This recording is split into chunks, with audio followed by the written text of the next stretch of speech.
everybody, thanks for tuning back into the full build series. This video actually doubled as a bit of a instruction manual for the floor installation, but today, spoiler alert, already kind of ruined it, we will be installing the new adventure floor in our Sprinter 144. Let's dig right in.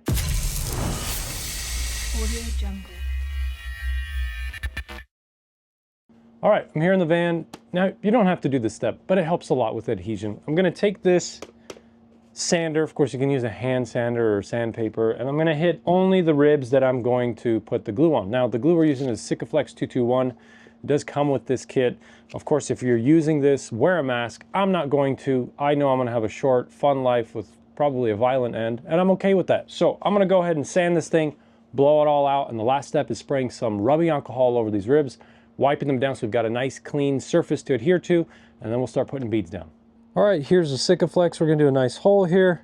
A little bigger is better. There you go, it's like a nice 3/8 diameter. And we'll poke it through. If you don't already have one of these, pick it up. It's an automated caulking gun. It will save you a lot of time. Your forearms are already jacked from cutting the dang floor. This will destroy what's left of your strength. So, all of the actual flooring beams here that we're gluing to are nice and sanded. I've gone through with rubbing alcohol, clean them all out. We've blown everything out. We're going to start with the front and then work our way backwards very carefully as to not step on this stuff and get dust inside. All right, glue's down. We're going to go ahead and tip this guy down. Easiest way I find to do it is go as far forward as that plastic will allow you, and then you just have to slide it in at the end. Just kind of drop in place. Look at that, perfect fit. Okay, so now, I put a thicker bead of glue here on purpose because the floor is going to level with the glue. We're going to wait till we put on all the layers, and then I'll show you how that leveling action works. Let's move on to the next section. I've got 2 of the floor sections in. I didn't do the third. It looks very messy in here. That's okay. It's Sikaflex. It's going to get messy. Couple things to note. I'm not just doing the ribs here. I put a nice dollop at the ends where the floor ends. I did quite a bit around the wheel well arches where that kind of countersunk cut is. And then last but not least, where we know those dovetails are going to meet on the floor, I put some nice dollops in those too. So we'll set the whole thing down, and then we're going to just kind of let it set. Don't worry about leveling it yet. We're going to put the other layer on top of that, and that's really what's going to seal the deal, get the whole thing leveled out for us. In case you guys were curious, how much did we use? Well, the kit comes with 6 tubes for a 144, 8 tubes for a 170. Generally, it's 2 tubes per floor section. So because we have 3 sections, we're only using 6 tubes. Be generous, use all 6 tubes, the more the merrier. Obviously it's going to be much more difficult to rip the floor out, but that's not really our problem. We intend our floors to be permanent, not necessarily removable and modular. That would be a bit of a nightmare. So let's continue on. Okay, we're at the next step here. The insulation frame is down. It's obviously called an insulation frame for a reason. It insulates. I've got a pair of shears here, plenty of thinsulate. Question I may be asked, why thinsulate, why not Havelock? Well, Havelock is better. Havelock is more expensive. Havelock will do a much better job, but for what we're doing with the van, we don't need that much insulation. Plus, I'm allergic to Havelock, so it makes my arms all red and crusty dusty. So, for that reason, we're gonna go ahead and cut these.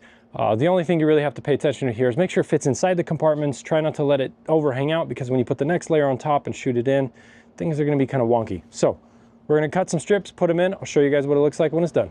All right, so here we are. The thinsulate's in place. It's nice and pretty. The only things to keep in mind is make sure there's no overlap. And then the question is, what do we do between the layers? Well, we're going to just do wood glue. Honestly, wood glue is intensely strong. You can definitely do Sikaflex between the layers, but the cost usually isn't worth it. So I'll put a nice medium drizzle all over these exposed wood beams, and then we're going to use those 1-inch fasteners to pull both layers together and level this floor out perfectly. So we've got the floor section laid in. It's just on glue, nothing shot in yet. Before you shoot it in, you will want to go to these L-track mounting holes and just thread in a couple of them purely for alignment. You don't want to shoot the whole floor in only to find out that everything is completely misaligned. So if you've lined it up right, you can drop these guys right into the holes. There you go, and it should hit that nut. And then you can start tightening it with your M3, I believe. Yep, M3 or 3mm. And you don't have to get all of them, but I would at least scatter a couple, pepper them around, make sure this is nice lined up. Then we can shoot in those 1-inch fasteners and keep going. Okay, we're moving on to the next step in the process. That's going to be gluing the lawn seal down. Now, there's 1,000 ways to do this. I'll explain the ways we used to do it, the ways we currently do it, and something a little special about how we're going to do it for this build. Now, typically you get one of these guys with your lawn seal if you're using lawn seal, and maybe even if you're using Tech 2 or something fancy like that. Now it's worth noting, we live in the wonderful state of California. We're not allowed to use a lot of the fun glues out there that do a really good job. We're stuck to the stuff that's really kind of low VOC or compliant with our own regulations here in the state. You may not be watching this in California and you may have access to the really good stuff. We don't use that here. What we're using typically is this lawn seal epoxy. I'll tell you why what we love about it and what we hate about it. Now, what I love about it, it holds really, really, really well. It's an extremely strong epoxy. What we hate about it is literally everything else. It's super temperature sensitive, so if the shop is too hot or too cold, it doesn't quite cure properly.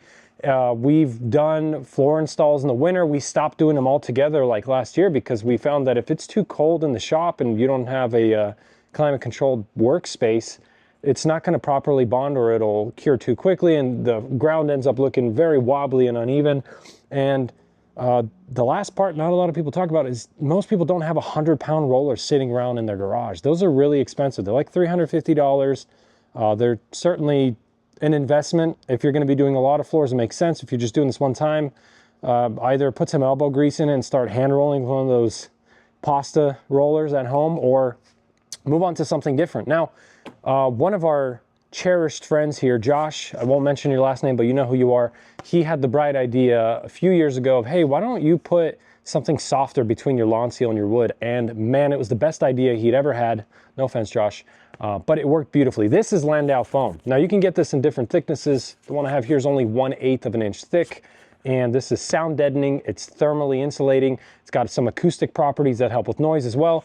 And more importantly, to his point, it feels way better walking in a van barefoot or in your socks when the ground is kind of soft. And you don't get that out of a lot of floors. You do get a little bit of it with the Tech 2, but with lawn seal, you're kind of just walking on the subfloor underneath and it doesn't feel great. So what we're going to do for this build is I'm going to use this Landau foam with this sprayed. He said this is a 581, and we're going to spray the Landau to the lawn seal, and then we're going to glue that to the floor of the vehicle. It's really an easy process. This stuff cures pretty quickly, and the benefit of putting it on the floor is you don't need to be super meticulous in the way that you need to do it for walls, for upholstery. We're just doing one layer of glue on the actual lawn seal itself. We're flipping it upside down, spraying glue on, laying down the foam very carefully, massaging it in so it's nice and straight. And then we're going to trim the foam out and repeat the process for the wood deck, inside of the vehicle. And then we're just going to have this nice cloud to walk on when you're barefoot. It's going to stick around everywhere. Now, cons, it's not epoxied in. So it's not that amazing marine grade, watertight, super hard, rigid layer that you might get at epoxy. But the Pro, it's way more comfortable to walk on. It feels better. It's easier to install. It's still a two-man job. I wouldn't attempt this on your own because there's a lot of manipulating large sheets that you got to line out perfectly. But that's what we're going to do. I'm going to show you how it looks when we're done. We're going to actually, we've already got the Landau glued. You know what? I'll turn you guys around and show you here. Ivan and I are working on it. Here is that Landau already glued to the floor. We did it in 3 separate sections. You can see section 1, section 2, section 3. And now that this is adhered on, we're just going to flip this guy over, trim off the remnants, and then do the same thing in the van. Spray the glue down on the wood and very carefully roll this out. So I'll get you guys some shots when we're finished up here. Are you going on that side? Yes. Okay. All right, I got it.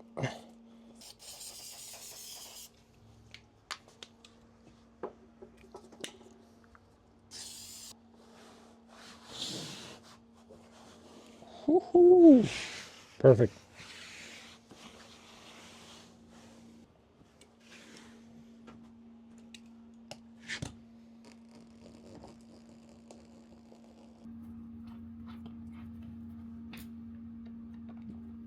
Okay, folks, there we are. We are actually wrapped up. Quick recap. What we did was we started in the front, and that step is historically always our alignment area. I'm actually going to get in here with my dusty shoes and kind of walk you through some details. This is the one spot that we had to kind of trim.